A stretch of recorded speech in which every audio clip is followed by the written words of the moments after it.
All right, so let's look at number 14.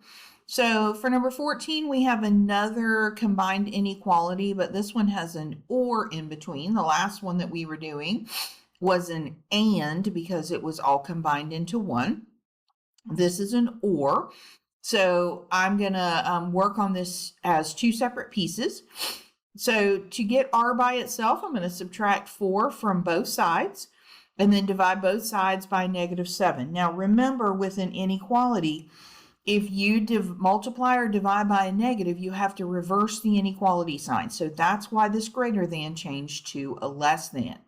All right, over here on this side, we're going to subtract 3 from both sides and divide by 3, and we'll end up with r is greater than 6. So do not put these two pieces back together again because this is not an and statement. This is an or statement. So if I have two pieces to my answer, then I'm going to have two interval notations in my answer as well. So for r is less than -5, that would be a parenthesis at -5 and then going off to negative infinity.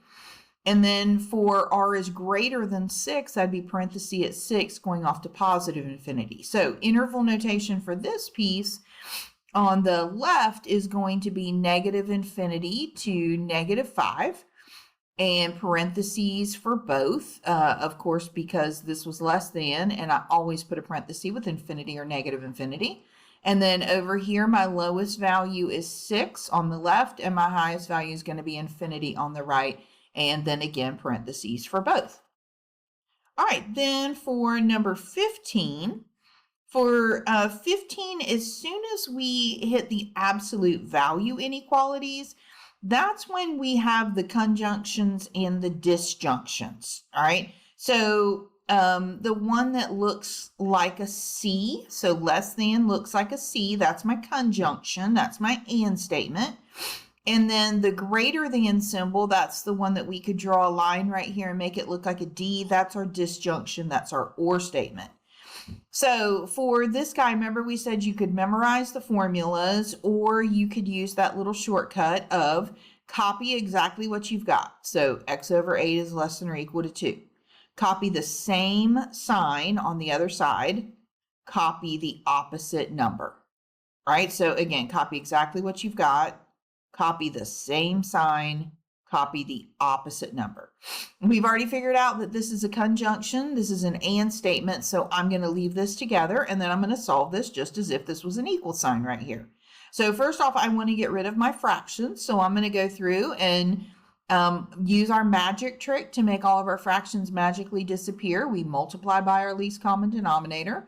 So my denominators are 1, 8, and 1. So I'm going to multiply by a least common denominator of 8. So I'm going to have 8 times -2 is -16. Here the 8's cancel each other out and just leave me with x. And then here 2 times 8 is 16. So our magic trick worked. We don't have any fractions remaining. All right. And so for this guy, because it had an equal to with it, we're going to have a bracket at -16 and a bracket at +16 and shading in between. So this is what our interval notation looks like for that guy. All right, then for number 16, again, let's copy exactly what we've got. Copy the same sign. Copy the opposite number.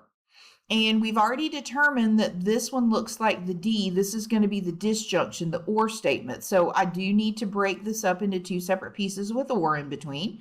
So -10 is greater than or equal to -9 plus V, or -9 plus V is greater than or equal to 10. All right, so I'm going to add 9 to both sides.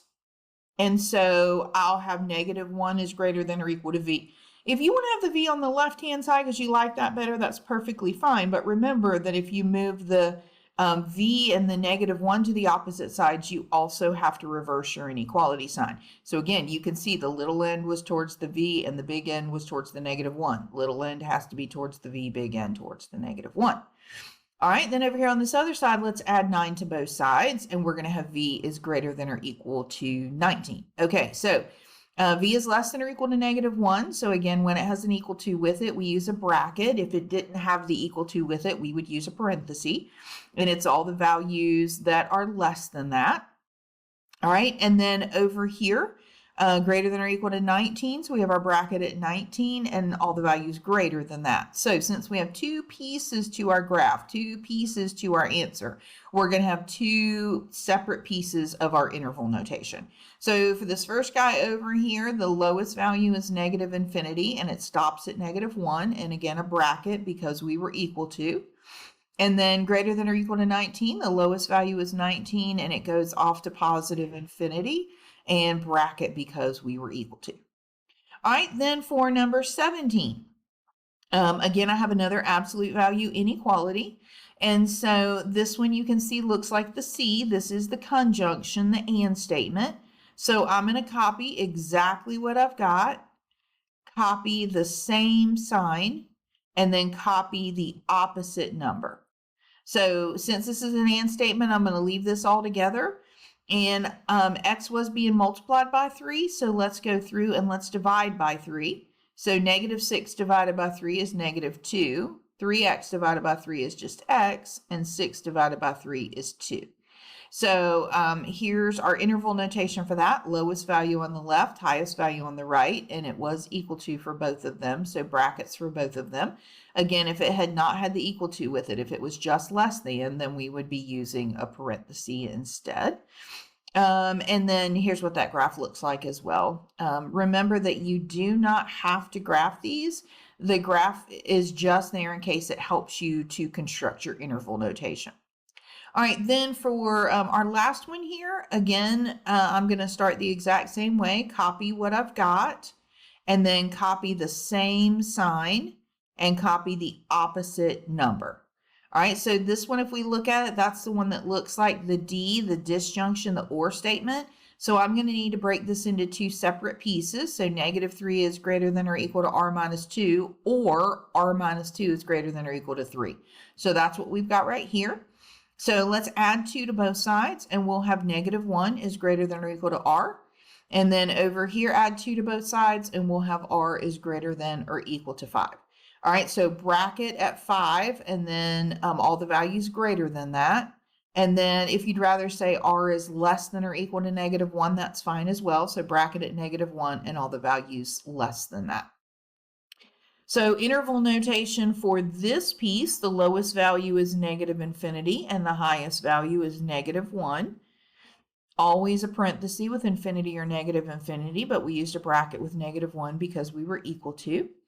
And then over here from 5 to infinity, our lowest value is 5 and our highest value is infinity. Bracket because we're equal to, always a parenthesis with infinity or negative infinity.